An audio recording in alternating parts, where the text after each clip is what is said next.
우리가 예배할 때 하나님께서는 성령으로 우리와 함께 하시고 또 우리가 예배할 때 천군 천사들이 함께 찬양합니다.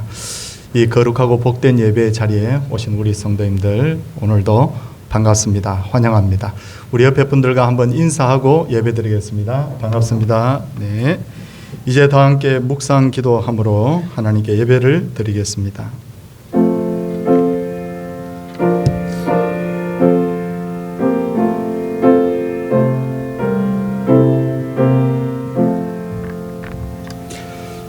내 영혼아 여호와를 송축하라. 내 속에 있는 것들아 다 그의 거룩한 이름을 송축하라.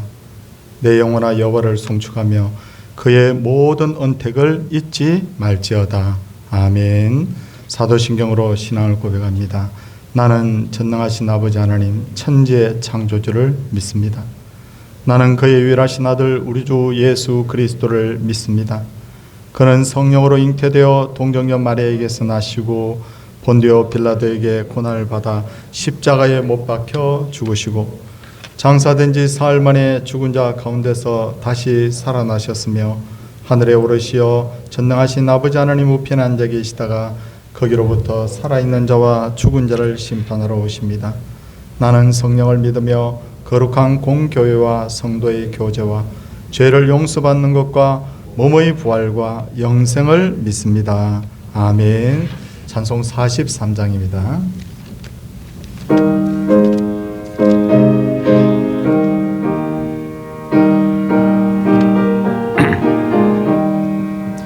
즐겁게 안식할 날 반갑고 좋은 날 내 마음을 평케 하니 즐겁고 기쁜 날 이 날에 천하 만미 다 보좌 앞에서 참되신 삼위일체 다 찬송 부르네.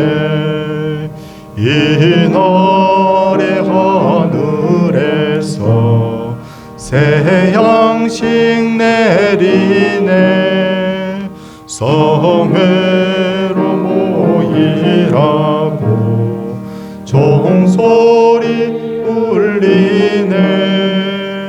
복음의 밝은 빛은 온 세상 비치며 또 영생물이 흘러 시원케 하시네.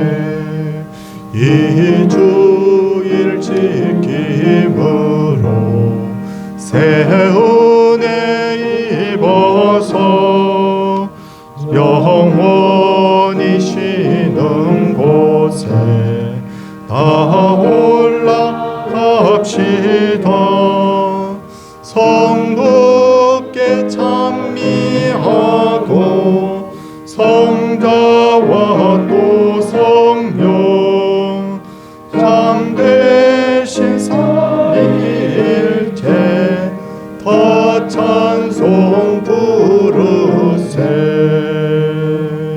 아멘.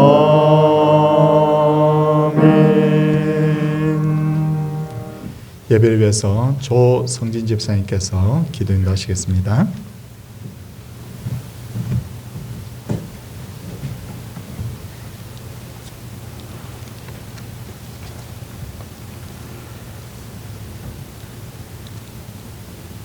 낮에는 구름 기둥으로 밤에는 불기둥으로 이스라엘 백성들을 보호해 주시고 만나와 메추라기로 먹을 것을 해결해 주셔서 이스라엘 백성들을 가나안 땅으로 인도해 주신 아버지 하나님, 지금까지 저희들을 지켜주시고 코로나와 여러 가지 세상 풍파 가운데서도 저희를 지켜주시고 인도하여 주심을 진심으로 고맙고 감사함을 드립니다.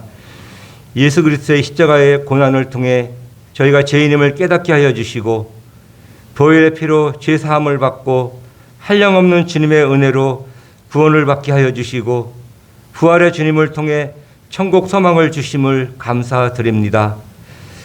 주님께서 저희들을 위해 십자가의 고통을 당하셨는데 저희들은 주님의 은혜를 저버리고 세상에 나가 정말 예수 믿는 사람답게 살지 못하였음을 이 시간에 고백합니다. 저희들을 불쌍히 여겨주시고 저희들의 죄를 용서하여 주시옵소서. 지금까지 서울 동산교회를 지켜주시고 인도하여 주신 주님 감사합니다. 저희 교회가 하나님을 사랑하고 이웃을 사랑하는 교회가 되게 하여 주시옵소서. 저희 교회가 주님께서 맡겨주신 사명 잘 감당할 수 있는 교회가 될 수 있도록 주님 인도하여 주시옵소서. 저희가 예배가 회복되기를 저희가 2년 반 동안 기도를 드렸는데 이제 저희 교회 예배가 정상적으로 이제 돌아와서 같이 예배를 드리게 되었습니다. 주님 감사합니다. 저희가 이전보다 더 주님을 잘 섬기고 주님의 일에 더 힘쓸 수 있도록 주님 저희들을 붙들어 주시고 인도하여 주시옵소서. 부사의 모임과 구역의 모임과 여러 가지의 저희 교제도 회복되게 하여 주셔서 저희 교회가 주님의 은혜와 사랑 가운데 정말 한량없는 화평의 그러한 귀한 시간들을 보낼 수 있도록 하나님께서 저희들을 붙들어 주시고 인도하여 주시옵소서. 주일학교의 영유아부, 유초등부, 중고등부, 청년부 학생들을 많이 보내어 주셔서 정말 주일학교가 부흥이 되고 또 우리 주일학교 학생들이 말씀으로 은혜를 받아 믿음으로 잘 성장하여서 주님께 귀하게 쓰임을 받는 학생들이 많이 나올 수 있도록 주님 인도하여 주시옵소서. 교육자와 교사들에게 연결의 강건함을 주셔서 학생들을 잘 가르치고 사랑으로 보살필 수 있도록 은혜를 베풀어 주시옵소서. 성도님들 가정을 지켜주시고 직장과 사업장에 복을 나려 주시옵소서. 몸의 질병과 마음의 고통으로 힘들어하는 성도님들을 주님께서 지켜주시고 위로하여 주시고 치료하여 주시옵소서. 특별히 저희 교회에 몸이 아파 고생하시는 분들이 참 많이 계십니다. 우리 하나님께서 특별히 은혜를 베풀어 주셔서 정말 아파서 힘들어하는 그런 환우들에게 주님께서 특별히 안수하여 주셔서 모든 병이 낫고 저희와 같이 다 같이 주님의 전에 나와 같이 예배를 드리며 같이 교제할 수 있는 시간이 속히 올 수 있도록 주님 인도하여 주시옵소서. 성도들의 자녀들에게 복을 주셔서 자녀들의 앞길을 형통케 하여 주시고 진학을 준비하는 자녀에게는 진학의 문을 열리게 하여 주시고 취업을 준비하는 성도들에게는 정말 취업의 문이 열리게 하여 주시고 결혼 정년기의 자녀들에게는 좋은 배필을 주셔서 믿음의 가정을 이룰 수 있도록 주님 인도하여 주시옵소서. 군대 가 있는 자녀들과 멀리 출타 중인 성도들을 주님 지켜주셔서 어디에 있든 간에 믿음 잃지 않고 건강하게 있다가 돌아올 수 있도록 주님 인도하여 주시옵소서. 주님 신수자 담임 목사님을 꼭 붙들어 주시옵소서. 목사님의 인간적인 지혜와 지식, 경험, 생각은 모두 감춰주시고 오직 하나님께서 주시는 지혜와 사랑으로 맡겨주신 이 교회를 잘 이끌어 가실 수 있도록 우리 하나님 성령께서 인도하여 주시옵소서. 목사님께서 말씀을 전하실 때 성령 하나님 지켜주시고 말씀 듣는 저희에게 큰 은혜와 복을 나려 주시옵소서. 찬양대가 하나님께 찬양을 드립니다. 주님 기뻐 받아 주시옵시고 찬양을 듣는 저희들 찬양을 통해 은혜 받는 시간 될 수 있도록 하나님 인도하여 주시옵소서. 예수 그리스도의 이름으로 기도드렸습니다. 아멘.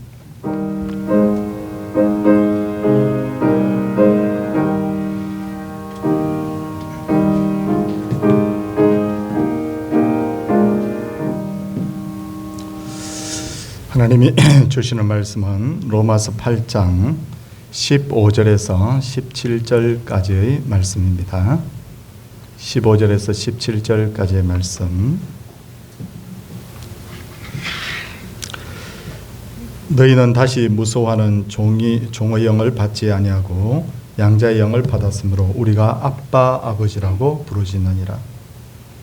성경이 친히 우리의 영과 더불어 우리가 하나님의 자녀인 것을 정언하시나니 자녀이면 또한 상속자 곧 하나님의 상속자요 그리스도와 함께한 상속자니 우리가 그와 함께 영광을 받기 위하여 고난도 함께 받아야 할 것이니라. 아멘. 호산나 찬양대 하나님께 찬양을 올려드리겠습니다.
아멘. 네, 은혜로운 찬양 감사를 드립니다.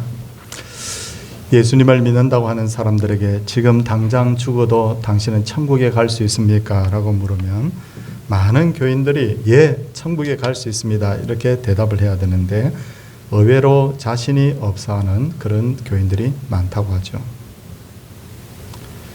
평소에 교회를 열심히 다니고 또 하나님을 잘 믿는 것처럼 행동하던 사람들이 내가 과연 천국에 갈 수 있을까라고 고민을 하는 이유는 자신의 그 영적 상태와 삶이 어떤지를 자기 스스로 알고 있기 때문입니다. 교회 안에서는 신앙생활을 잘하는 것처럼 그렇게 보이지만 직장에서는 적당하게 내가 돈벌이하기 위해서 거짓말하고 편법을 동원하기도 하는 나의 모습, 겉으로는 착한 것처럼 보이지만 쉽게 남을 정죄하거나 미워하는 나 자신, 하루에도 여러 번 마음으로 죄를 짓는 나 자신, 이런 모습에 대해서 내가 너무도 잘 알기 때문에 당장이라도 천국에 갈 수 있습니까? 라고 하면 네 라고 그렇게 담대하게 대답을 하지 못하는 것입니다.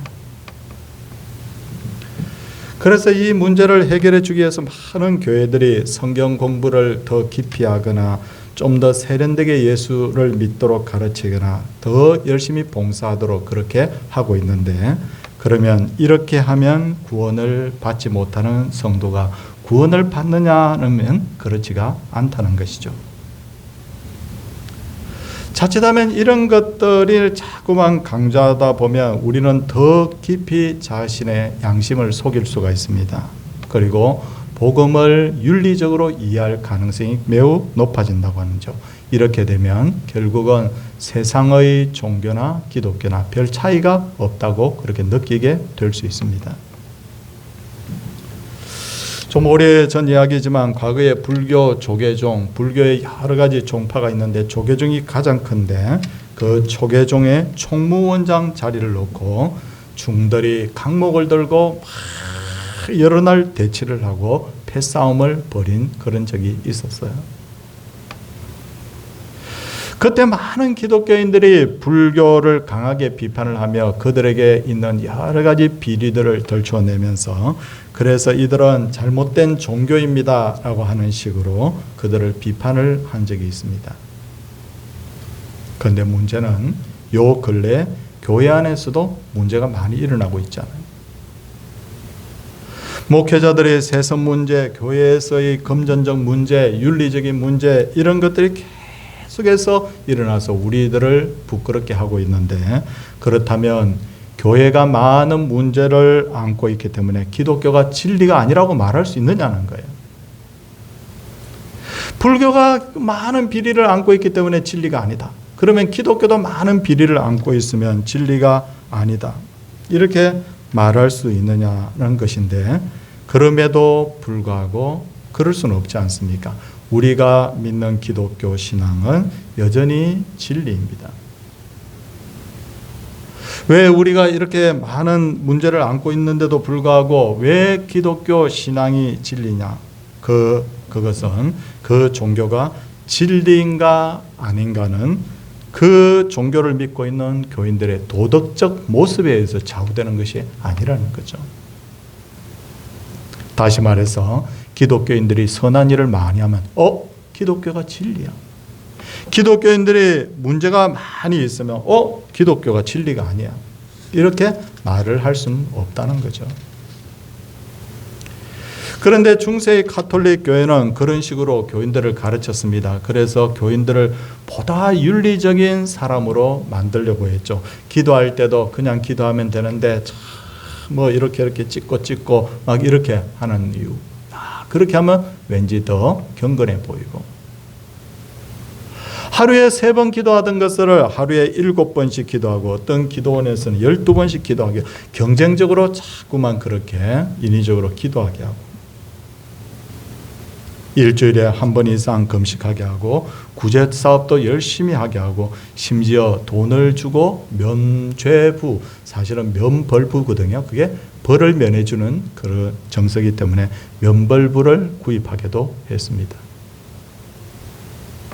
이렇게 하다 보니 교인들은 점점 신앙인이 아니라 자꾸만 종교인이 되어갔고 교회의 모습은 겉은 점점 화려해진 반면에 진짜 예수님을 제대로 믿는 사람은 점점 줄어들었어요. 성경이 이 부분에 대해서 뭐라고 말씀합니까? 다 함께 우리 로마서 오늘 8장을 제가 강의를 하는데 8장 5절 6절 말씀을 우리 성도님들 한번 봐주시기 바랍니다. 8장 5절 6절 보니까 육신을 따르는 자는 육신의 일을, 영을 따르는 자는 영의 일을 생각하느니 육신의 생각은 사망이요 영의 생각은 생명과 평안이니라.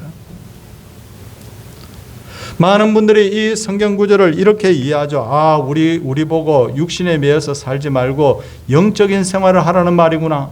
네, 그런 식의 어떤 도덕적 요구를 이 말씀 속에서 볼 수도 있습니다. 일리가 있습니다. 그런데 이 말씀의 더 깊은 의미가 뭐냐는 거예요. 더 깊은 의미는 인간적인 방법으로 구원을 추구하지 말고 영적인 차원에서 구원에 대한 답을 찾으라는 거죠. 육신적으로 어떤 이 구원의 방법을, 구원을 추구하면 결국은 사망에 이르게 된다. 하나님이 주신 영적인 방법을 통해서만이 생명을 얻을 수 있다. 윤리적 어떤 요구가 아니라 진짜 영적 요구를 지금 이 말씀이 지금 우리에게 도전해 오고 있다는 겁니다.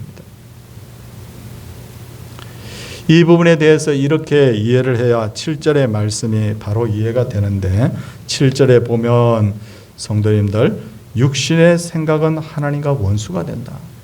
그렇게 말하고 있죠. 왜 육신의 생각이 하나님과 원수가 될까요? 그 다음 말씀을 보면 이는 하나님의 법에 굴복하지 아니할 뿐 아니라 할 수도 없느니라. 우리가 아무리 도덕적 윤리적으로 선하게 살려고 해도 그게 마음대로 되지 않는다. 우리에게 그런 능력이 없다는 거죠. 이는 마치 어린아이가 노력을 해서 가족의 일원으로 받아치려고 하는 것과 같다는 거죠. 예전에 유치원에 다니는 어떤 아이가 평소와 다르게 밥을 주는데 밥도 조금밖에 안 먹어요. 근데 더 놀랍고 신기한 것은 아이가 그동안 과자 사달라, 뭘 장난감 사달라 막 조르던 아이가 과자 장난감을 사달라고 조르지도 않아요. 아침에 일찍 일어나면 자기 스스로 잠자리도 정리를 할 뿐만 아니라 부모의 말을 지나치게 잘 듣는 거예요. 처음에 이 아이가 이렇게 하니까 부모가 야, 이거 진짜 아이가 너무 우리 아이가 너무 괜찮은 아이 같아. 기뻤는데 이게 한 달, 두 달 지속이 되다 보니까 아이가 좀 이상한 것 같아 하고 걱정하기 시작합니다. 그래서 아이를 불러놓고 너 왜 이렇게 하니? 라고 물어봤더니 이 아이가 빵 하고 울음을 터뜨리면서 엄마, 아빠 나 버릴 것 아니지? 그래요. 이게 무슨 말이에요? 아이를 버리다니요. 근데 자초지종을 들어보니 TV에서 이 아이가 버려진 아이를 본 거예요. 그 이야기를 들은 아이는 그때부터 나도 혹시 집에서 쫓겨나는 것 아닐까? 엄마 아빠 말 안 듣다가 내가 혹시 버려지는 것 아닐까? 그때부터 아이는 부모의 눈에 거슬리는 행동을 하지 않고 어쨌든 부모의 마음을 맞춰주기 위해서 그렇게 그 어린 아이가 애를 썼다는 거예요. 그 말을 들은 이 부모님이 충격을 받았답니다. 그리고 그동안 아이가 마음고생한 것을 생각하면서 아이를 부둥켜 안고 한참을 마음이 아파서 울었대요. 그리고는 아이에게 엄마 아빠는 너를 절대로 버리지 않아. 설사 내가 좀 잘못하는 일이 있다고 해도 엄마 아빠는 여전히 너를 사랑해. 얘야, 너는 우리 가족이란다. 웃으면서 그 아이에게 그렇게 말을 해줬더니 아이가 그냥 생기가 돌더니 예전에 그 활발했던 모습으로 다시 바뀌더라는 거예요. 성도님들, 내가 무엇을 해야 구원을 받을 수 있을까요? 착한 일 많이 하면 구원받을 수 있는 겁니까? 구제를 많이 하면 구원받을 수 있는 겁니까? 봉사를 많이 하면 구원받습니까? 이렇게 해서 구원을 받을 수는 없습니다. 이렇게 해서 구원을 받겠다고 생각하면 성경은 육신의 일이다. 그건 사망이야.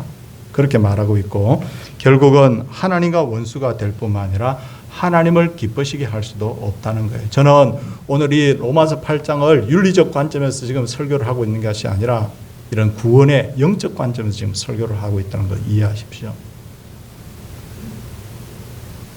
그렇다면 하나님께서 우리에게 제시하는 구원의 방법이 뭘까?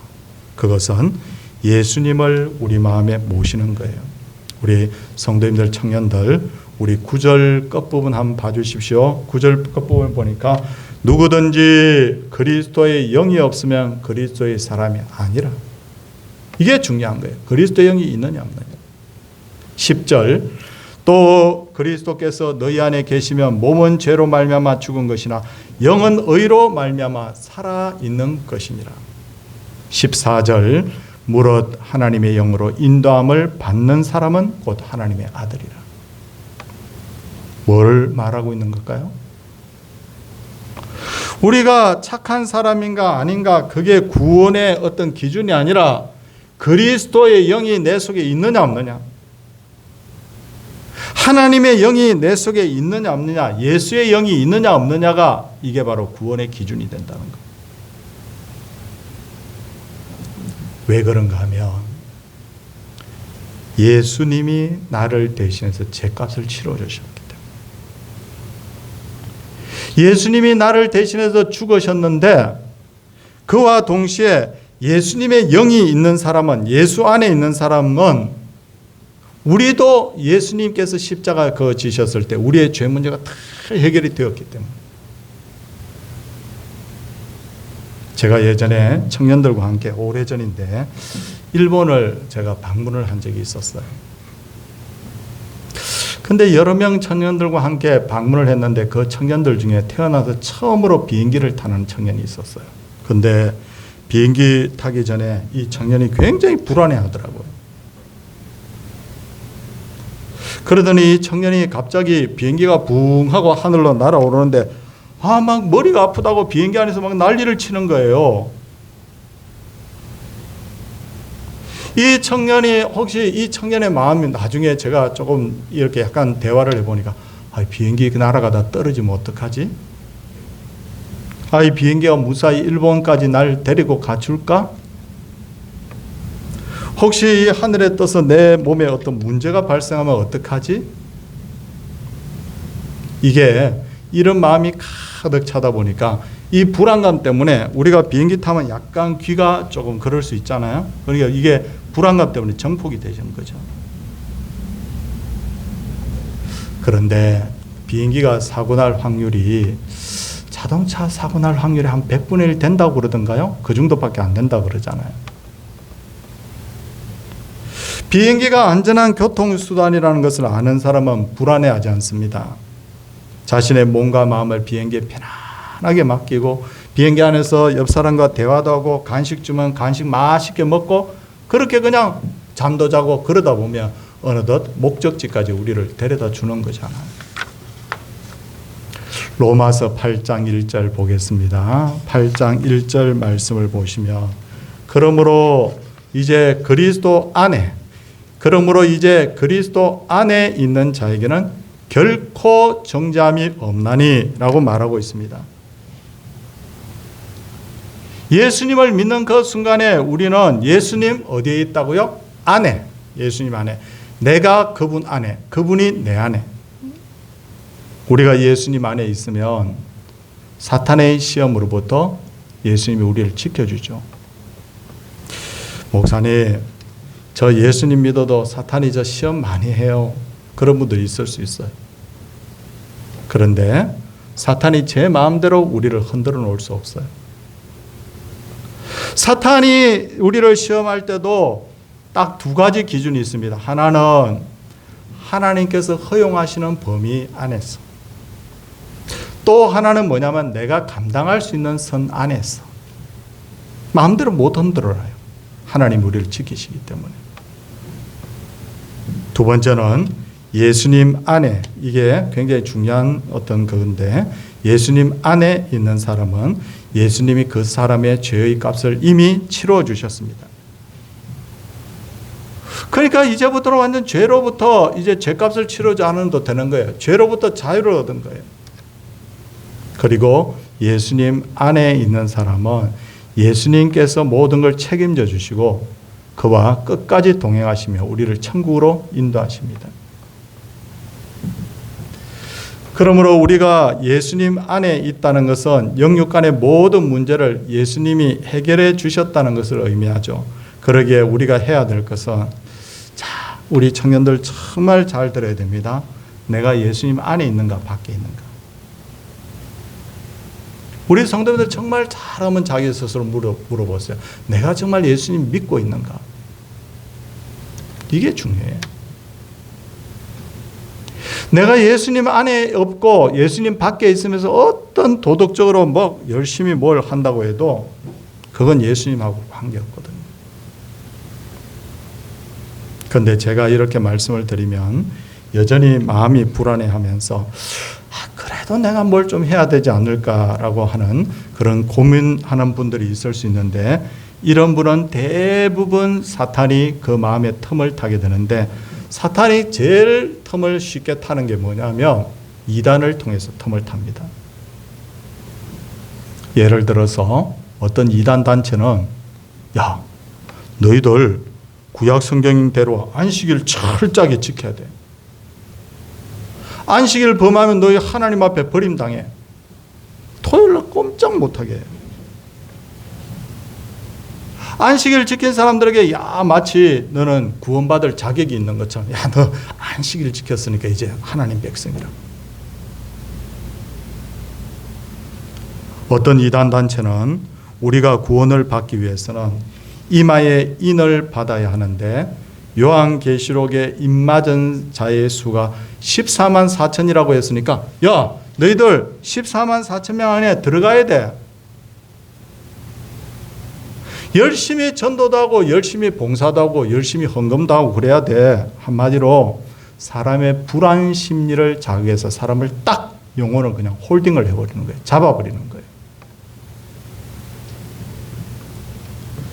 성도님들, 정말 우리가 구원을 받기 위해서 이런 노력들을 해야 되는 걸까요? 절대로 아닙니다.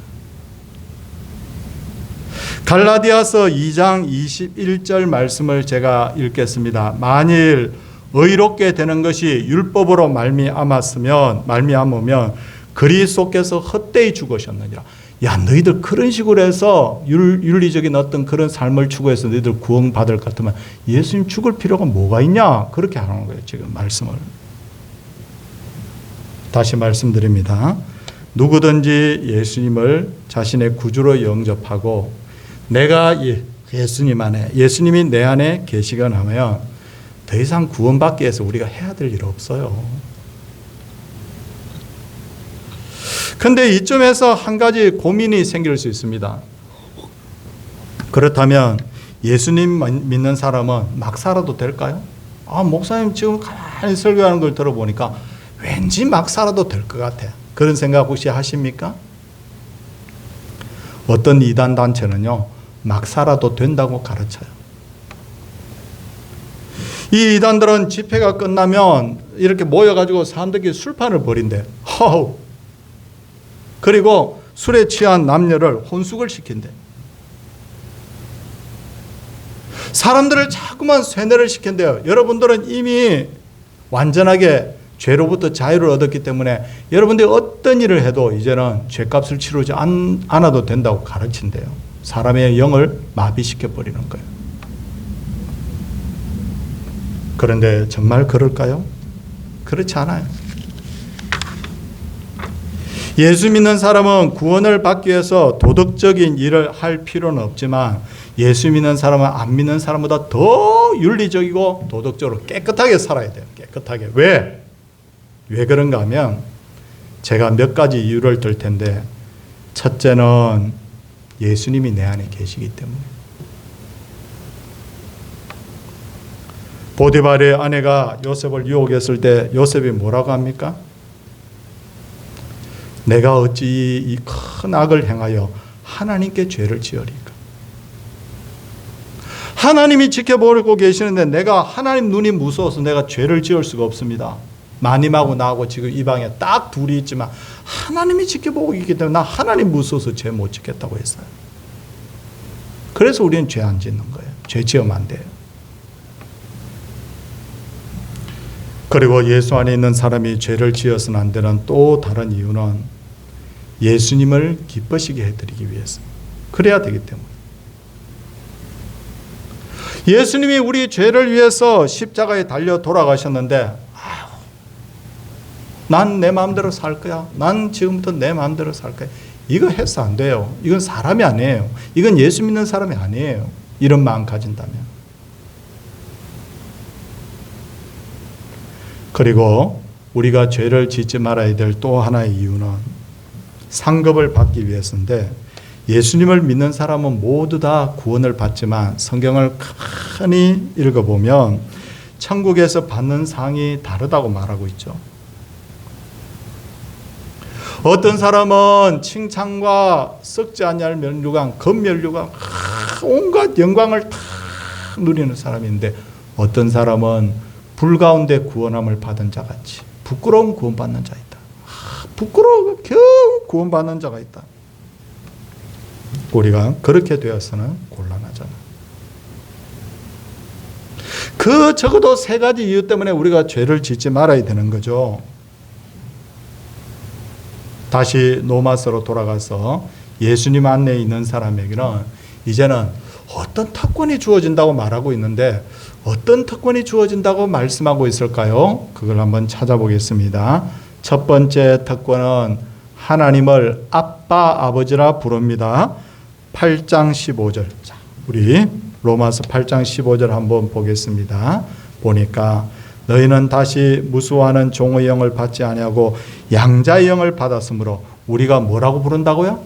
아빠, 아버지라 부르진다. 아빠, 아버지, 가장 친밀하게 하나님을 부를 수 있게. 이건 천사도 못 불러요, 그렇게.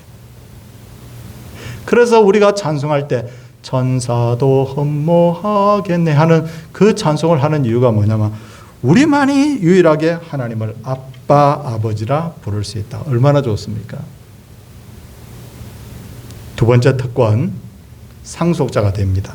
8장 17절을 보니까 자녀이면 또한 상속자 곧 하나님의 상속자여 그리스도와 함께한 상속자이니 라고 말씀하고 있죠. 그렇다면 하나님으로부터 뭘 상속받느냐?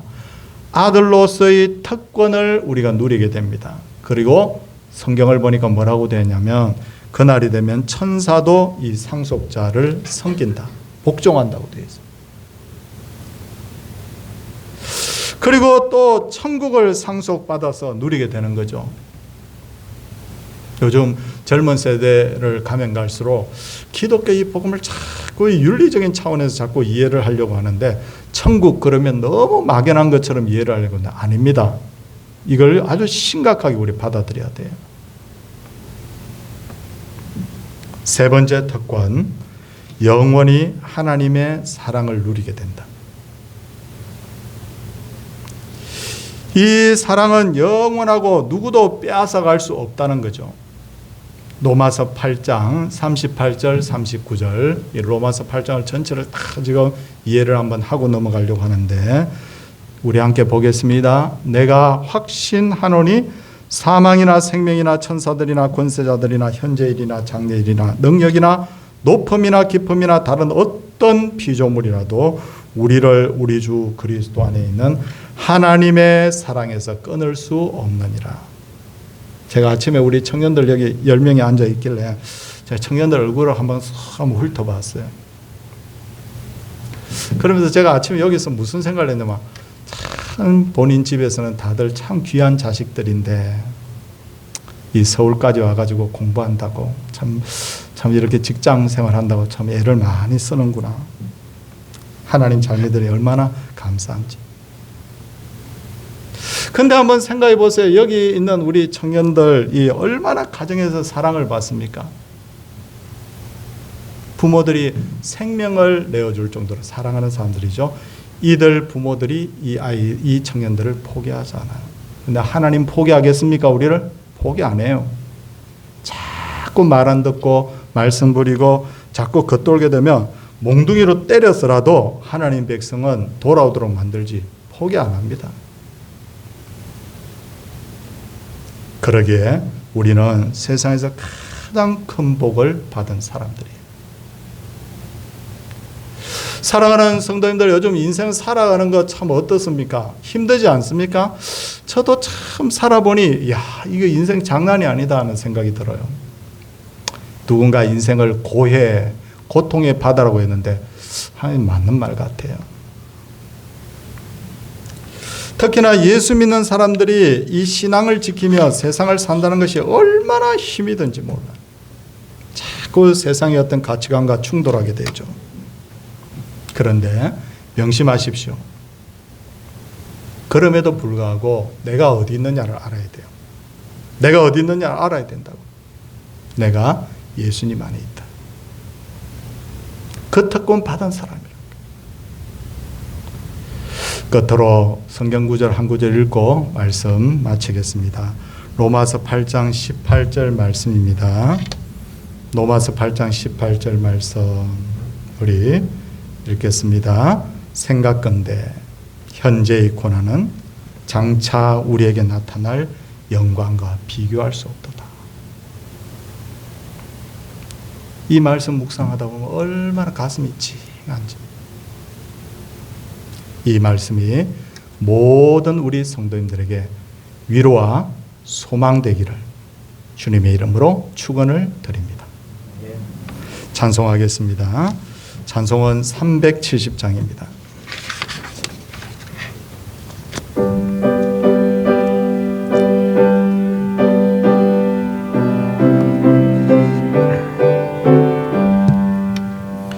주 안에 있는 나에게 난 근심이 있으랴 십자가 밑에 나아가 내 짐을 풀었네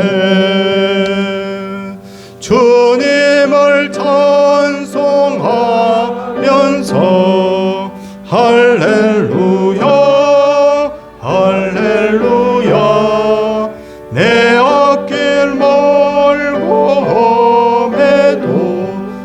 나 주님만 따라가리. 그 두려움이 변하여 내 기도 되었고, 전날의 한숨 변하여 내 노래 되었네. 주님을 찬송하면서 할렐루야 할렐루야 내 앞길 멀고 오래도 나 주님만 따라가리. 내 주는 자비하셔서 늘 함께 계시고 내 궁핍함을 아시고 늘 채워주시네. 주님을 찬송하면서 할렐루야 할렐루야 내 앞길 멀고 험해도 나 주님만 따라가리. 내 주와 맺은 언약은 영불변하시니 그 나라 가기까지는 널 보호하시네. 주님을 찬송하면서 할렐루야 할렐루야 내 앞길 멀고 험해도 나 주님만 따라가리. 주님의 은혜가 늘 함께 하소서. 올 한 달도 지켜주신 주님의 은혜 감사합니다. 이후의 삶도 지켜주세요. 천국 소망 가지고 감사로 승리의 삶 살아가게 하옵소서. 처리할 일이 처리되어 지며 주의 크신 은혜로 채워지는 6월 되게 하옵소서라고 하나님 앞에 우리 귀한 예물들 드렸습니다. 함께 기도하도록 하겠습니다. 주님 감사합니다. 어떤 도덕적인 윤리적인 기준을 우리에게 제시하셨더라면 참 저는 자신이 없습니다. 우리 성도인들 중에도 자신 없어 할 분들이 많습니다. 그런데 우리의 어떤 윤리적 도덕적 기준을 보고 우리를 구원하신 것이 아니라 우리에게 있는 큰 믿음 보시고, 정말 하나님 작은 믿음이지만 그 믿음 보시고 우리를 당신의 백성 삼아주신 것을 주여 믿습니다. 그러기에 감사한 것이고, 그러기에 우리가 더욱 주님을 기쁘시게 하는 삶을 살아야 되는 것이고, 그러기에 늘 하나님을 의식하고 살아야 되는 줄 주여 믿습니다. 주님, 이 놀라운 복음을 들은 귀가 복되게 하시고 그 심령에 복이 임하게 하여 주셔서 정말 하나님 앞에서 이루어진 이 구원의 대역사를 주님 우리가 마음 깊이 체험하는 그런 놀라운 성도들 되게 하여 주시옵소서. 우리가 맡고 있는 여러 가지 문제들이 있습니다. 경제적인 문제라든지 또 전염병의 문제라든지, 하나님 우리 살아가는 일상에 부딪히는 여러 가지 문제, 질병의 문제, 참 큰 문제이지 않지만 그러나 하나님 앞에 나오는 길을 막을 만큼의 큰 문제는 아닌 줄 압니다. 이 어떤 여러 가지 시험들에 지는 성도가 되지 않게 하여 주시고, 그럼에도 불구하고 더 열심히 주님을 섬기게 하시고, 지금 오랫동안 또 우리 성도인들 중에 교회를 출석하지 못하시는 분들이 있는데 믿음 가지고 또 하나님 앞에 다 나와서 함께 어우러져서 하나님 앞에 예배할 수 있도록 하나님께서 날마다 은혜 더하여 주시옵소서. 주님 앞에 귀한 예물들 드렸습니다. 주님, 믿음 가지고 11조, 믿음 가지고 감사 예물, 선교 예물, 전도 예물, 건축 예물, 추정 예물 드렸습니다. 하나님이여, 믿음 가지고 주 앞에 드린 이 예물들이 하나님의 기억하신 바 되게 하시고, 얼마나 땀을 흘리고 얼마나 노력해서 얻은 소득인데 그 소득들 중에 떼어 주 앞에 드렸사오니 하나님 그 마음을 먼저 받아 주시옵소서. 그리고 하나님께서 성경에 말씀하신 대로 복을 더하여 주시되 정말 주님 평안의 복을 더하시고 형통의 복을 더하시고 강건의 복을 더하셔서 하나님 안에서 정말 이 땅에서도 계속해서 복의 복을 누리는 우리 귀한 성도님들 다 되게 하여 주시옵소서. 주님, 병이 떠나가고 문제가 해결되게 하시고 전쟁이 그치게 하시고 기근이 그치게 하여 주시고 경제적인 문제가 해결되게 하시고 특별히 우리 청년들을 위하여 축복합니다. 이들의 앞날을 날마다 형통케 하여 주옵소서. 주 예수 그리스도의 은혜와 하나님의 놀라우신 사랑과 성령의 감동하심이 하나님의 백성들 위해 이제로부터 영원토록 함께 있을지어다. 아멘.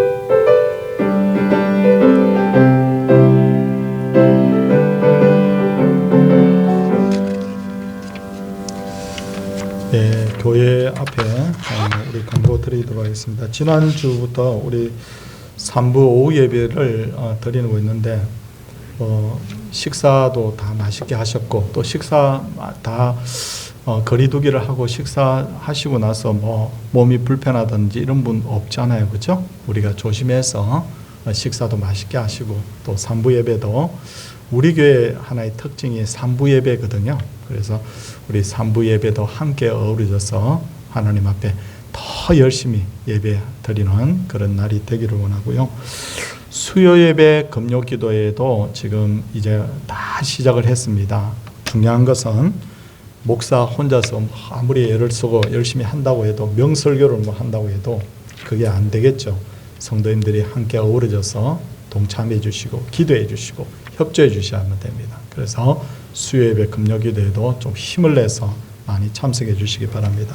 오늘 2부 예배 후에 우리 정기 당회가 있습니다. 3부 예배 후에 있습니다. 예, 우리 청년들 오늘도 잘 섬겨줘서 고맙고 제가 립 서비스로 하는 말이 아니라 정말 보기 좋습니다. 예, 우리 옆에 분들과 한번 인사하도록 하겠습니다. 할렐루야.